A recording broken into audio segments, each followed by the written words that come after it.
emphasis post-Enlightenment was on freedom, imagination, emotion, and nature. Now, you can see how these four ideas are very diverse. Well, during the Romantic period, you're going to start to see some more diverse kinds of literature. Remember in the medieval period, we were seeing a lot of similar stories, epic poems, heroes, journeys. Then as we came into the other parts of the eras, we started to see express innovations in areas, but similar literature. In the Romantic period, you're going to start to see a lot of diversity. The 18th and 19th century was key for this. Poetry was actually the most popular writing style at this point, even though John Stuart Mills and Paul Ruskin and John Ruskin were popular authors. William Wordsworth, William Blake, Lord Byron, Percy Bysshe Shelley, and John Keats were poets. I'm sure that these names are familiar to you as very popular Romantic period poets. There is Wordsworth and Lord Byron, known for his poem, She Walks in Beauty. Mary Shelley published Frankenstein, a Gothic novel. Remember, Gothic novels emerged from the last period, right before Romantic, the Enlightenment period. Jane Austen, who has published so many novels of manners, published Emma and Mansfield Park. Other Gothic authors included Edgar Allan Poe, Nathaniel Hawthorne, and Washington Irving. Here's Mary Shelley. I want to talk about how Gothic literature is correct to emerge in the Romantic period. Remember when we were going over literary styles, and we talked about how the Romantic style was meant to move plot through emotion, and it was meant to evoke emotion in the reader? Well, Gothic combines aspects of romance and horror. So, likewise, it compares elements of joy and dread. The amount of suspense in Gothic literature is what moved emotions to make it so popular of a new genre. So it fits quite well into the Romantic period. Charles Lamb wrote prose and was peer to Wordsworth, though they were rivals. The Last of the Mohicans was written by James Fenimore Cooper. As we're going to start to look at examples, here's Charles Lamb, we're going to start to see the diversity as I start to read off the reading list.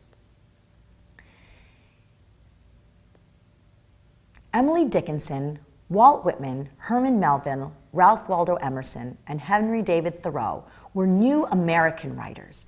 So now we are starting to see the beginning of American literature being as important as British literature. Let's look at the beginning of the reading list for the Romantic period.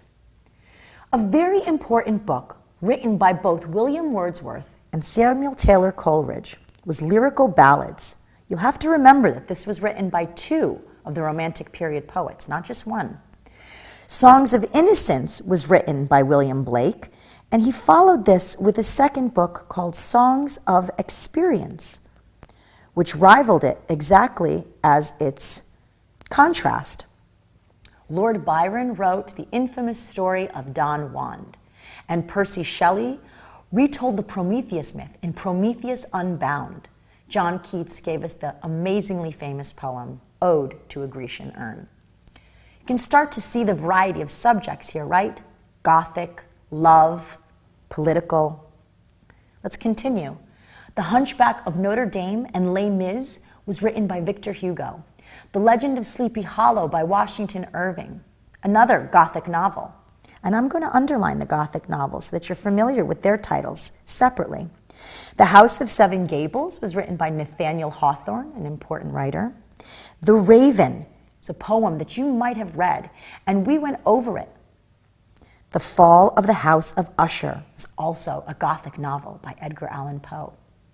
Who can forget Herman Melville's infamous story of Moby Dick, and Thoreau's Walden and Civil Disobedience, a very important essay that influences America even now. Emerson wrote Concord Hymn and Nature, and his theories on genius were extremely influential. Leaves of Grass was published by Walt Whitman, and it broke all of the poetry molds of books published before it. Song of Hiawatha was published by Henry Wadsworth Longfellow. Philosophies here, Critique of Pure Reason by Immanuel Kant. The Sorrows of Young Werther by von Goethe. A Valediction of Rights of Women by Mary Wollstonecraft. So you see how the philosophy and literature were becoming so tightly bound to each other. Sense and Sensibility was another book published by Jane Austen. The Vampire by John William Poldry, another Gothic novel. And Sir Walter Scott wrote Rob Roy and Ivanhoe. Dumas wrote Count of Monte Cristo. Let's talk a little bit about Walt Whitman. We spoke about how he invented free verse. He's pretty much the father of modern poetry. He made us feel that it's okay not to rhyme, not to have meter, not to matter about the length of the poem or even the length of the line. Whitman's poetry was quite controversial, and people really rebuked it at the beginning and didn't even want to call it poetry. In fact, he changed the stanza to something he calls verse paragraphs, because he didn't even like the idea of ordered, organized, consistent stanzas. I would like to read from you from Leaves of Grass, from one of the most famous poems in there, Song of Myself. Song of Myself is a 52-section poem, and it's said that he wrote one section per week. It's a book and a poem that he edited until his death, so one fails to realize that he never really was finished with the Song of Himself, which makes sense. Let's see what it sounds like.